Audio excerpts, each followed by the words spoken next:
Hi guys, it's Christy, and this week I'm going to be showing you how to paint a World War II American Marine.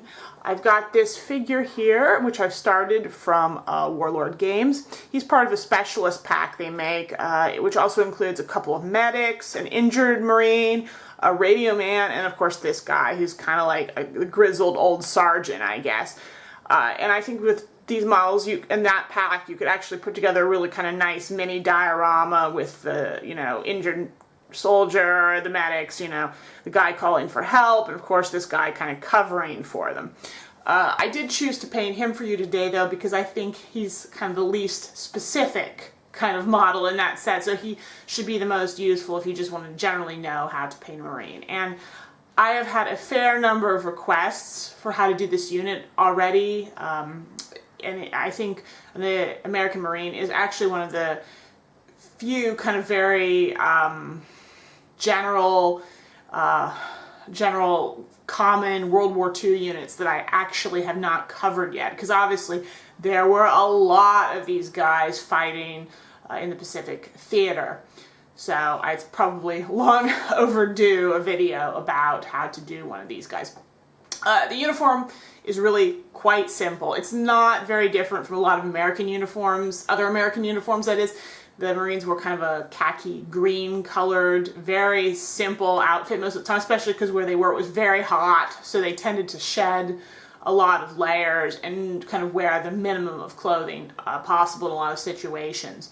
Now Marines did actually sometimes wear camouflage. They were one of the few American units during World War II who actually did. You mostly see it on their helmet covers. Unfortunately, I cannot show you how to do it on this figure because he's wearing a netted sort of thing on his helmet, and that kind of precludes the camo. But it's a pretty simple pattern, and maybe I'll do that at some future point, if an opportunity presents itself. But hopefully at least you'll find this more sort of general introduction to painting American Marines to still be helpful. Okay, as usual, to start out, here are all the colors you're going to be needing to paint this model, excluding, of course, the face and hands.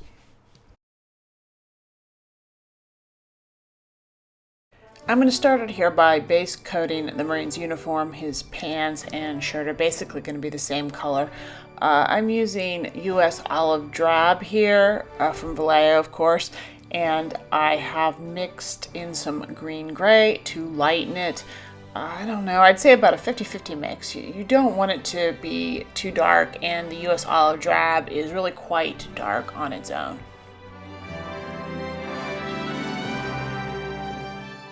Now I'm just going to start highlighting the uniform by mixing more of the green gray into my base. And I'm going to take this really nice and easy, especially at the beginning. I want to get some nice, really subtle shading and highlights here because it is such a simple uniform, so I think that makes it extra important that you really take your time and do a good job with highlighting. Maybe put on more layers than you would if this had more colors and more elements in it. But with this first layer, I'm really just, as you can see, building it up almost everywhere, really only keeping the paint out of the really deep creases and folds. And as always, work thin, and then you can kind of apply layers and go thicker where you want higher highlights sort of later on. And now here's a second highlight where I'm doing exactly the same thing. I've just added even more of the green gray into my mix, and I'm again just going back over the same areas I did before, but kind of applying the paint a little more sparingly, blending it out a little bit more, and just gradually building up that color.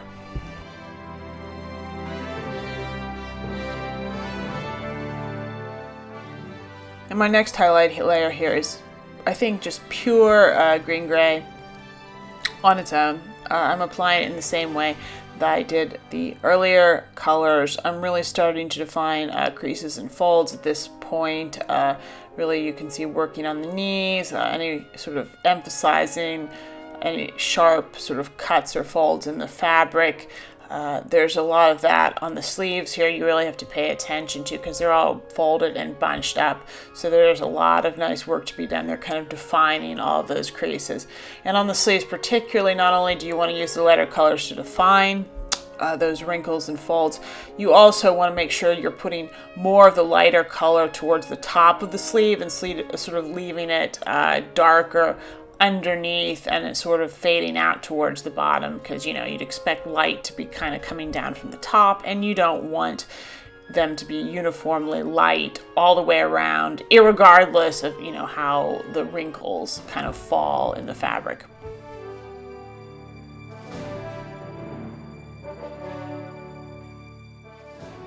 From this point forward, I'm going to make higher highlights by mixing a little bit of deck tan into my green gray.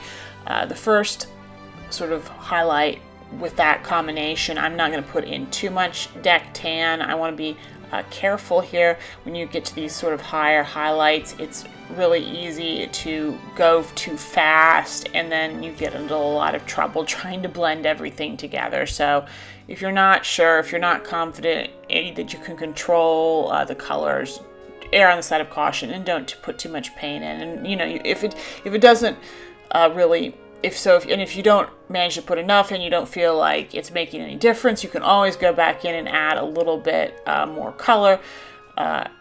And that's still going to be a lot easier than if you have to kind of correct where you put way too light of color on your model.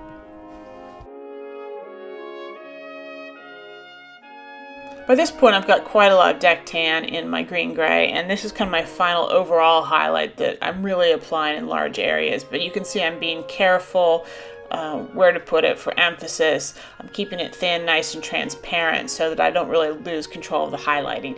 Just keep in mind that these colors that we are using for this uniform are very similar to the ones you would use to do a World War II German uniform. The difference really is that this uniform is much, much lighter overall. So that's important. You don't want to be too cautious with your highlights. You don't want to leave this too dark, or you do kind of run the risk of having this look maybe like a German uniform.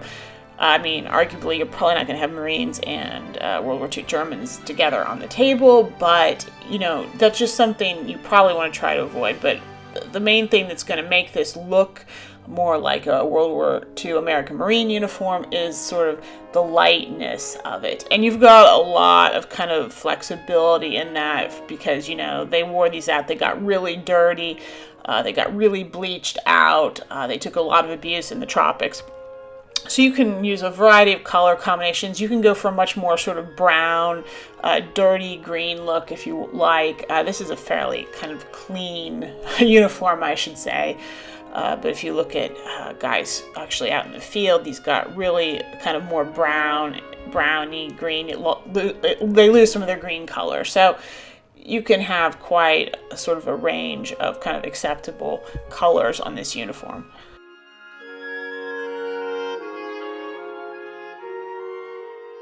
I then applied one just very final highlight. This is almost pure deck tan with just a little bit of the green gray in it. And I'm using this as an edge highlight, really. I'm using it to really sort of cut in the sharp folds and creases and really add emphasis to their edges and run along sort of the bottoms of the cuffs, the collar, all those kind of places, just very thin. You blend it out just a little bit, but this is just to put that extra sort of, crispness and emphasis to all of the folds and wrinkles in the garment.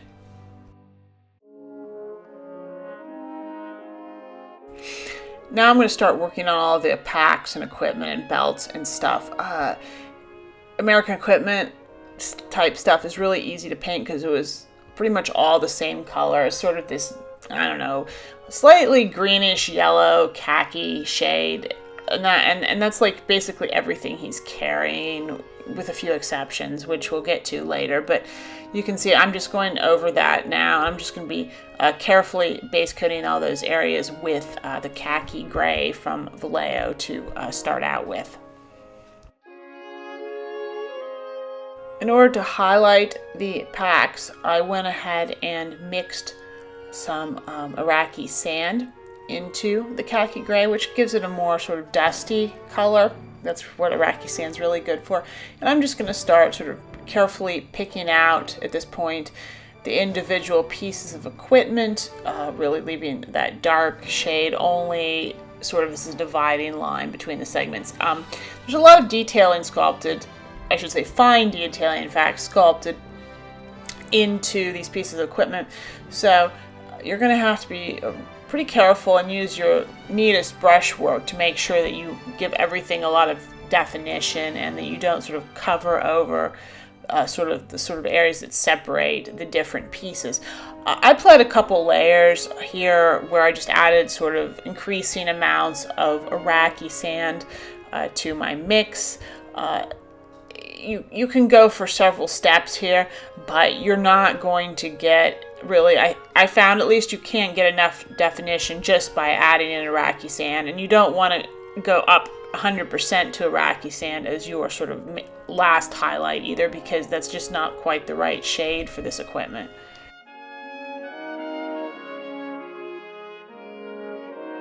After adding several highlights with increasing amounts of the Iraqi sand, I applied a sort of a light overall Agrex Earth Shade wash just to bring back out sort of the definition and detail in the separate pieces of equipment.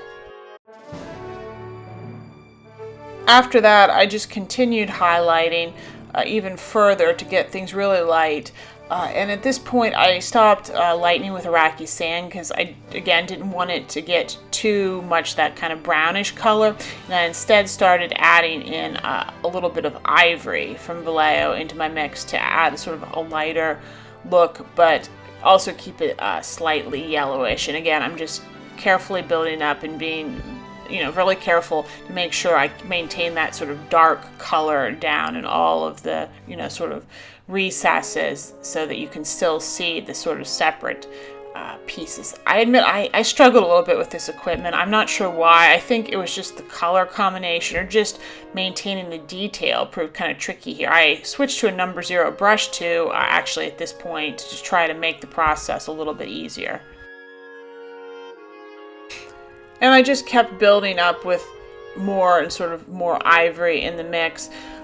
Sort of by the time I was close to done, I was using almost pure ivory by itself, and I was using that kind of as an edge highlight, really working it only around the edges of the pieces of equipment for definition. The straps too, I found they proved problematic. Even though I put that wash down in there, I found that it still was getting muddy, and you just were losing sort of the divisions between those straps on his back. So I actually went back in with some, just dark brown, chocolate brown. It doesn't really matter, and use that to carefully pick out between those straps. And it actually did that any other areas where I found that the definition between the pieces of equipment was not crisp enough. And you may find that working backwards technique a little bit easier, maybe, than just being perfectly neat with your highlights.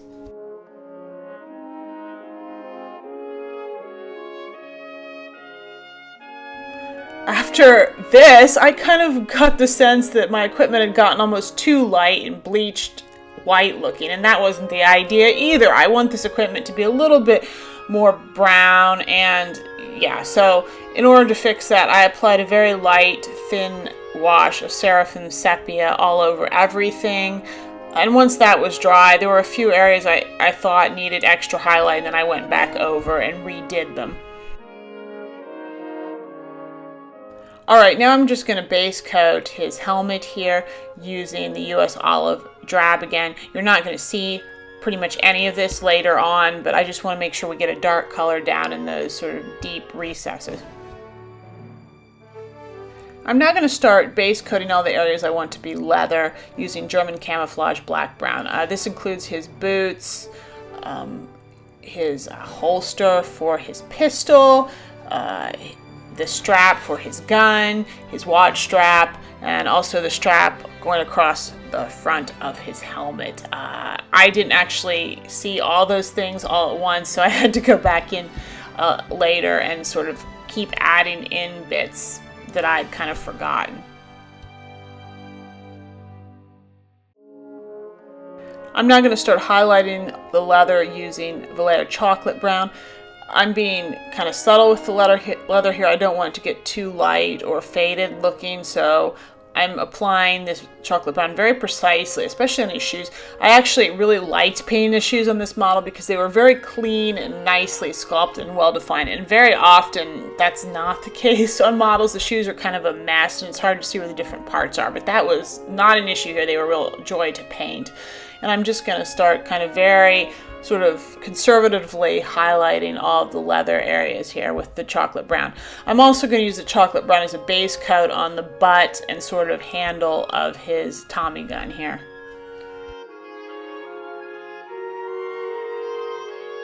When the helmet's dry, I'm going to really quickly add a Nuln Oil wash for further contrast. I'm going to do a little bit of extra highlighting on the wood parts of the gun now. I'm just mixing some of my khaki gray into the chocolate brown. And you can see I'm going to start kind of building up some sort of base highlights at this point. I went just with a brown khaki gray mix, and then I went with sort of a light pure khaki gray mix on top of that. I've returned to the leather now and I'm still being pretty conservative. I've taken now some saddle brown and mixed it into my chocolate brown, and I'm just going to continue highlighting the shoes, just applying the color really nice and light and in kind of thin transparent layers and keeping it real subtle, as you can see, and I think that's a really nice effect. You can go for a more intensely abraded leather, or you can go for a more subtle look like this, and I think it can look really, really nice. After that layer, I then just moved on up to just pure saddle brown as sort of the next highlight on the leather, and just kind of applied that in the same way, just nice and easily, and started really focusing the saddle brown sort of only on the edge areas and such, and building up for a little bit of an abraded look, and leaving the sort of darker areas more toward the middle of all the leather pieces. I finished off highlighting both the leather areas and the gun stock by mixing Iraqi sand into my saddle brown for the leather and just applying some really sort of sparing edge highlights, and then mixing the Iraqi sand into that sort of khaki gray brown mixture that I already had, and using that to apply really high highlights sort of along the edge and top of the wood of the gun. That results in kind of a yellowish looking wood. If you don't like that, you could mix the colors up and go for a more dark warm color, but I didn't want it to be confused here with the shades I was using for the leather. Painting the helmet is a real pain in the butt because you've got this netting, and the only really way to deal with that is with dry brushing.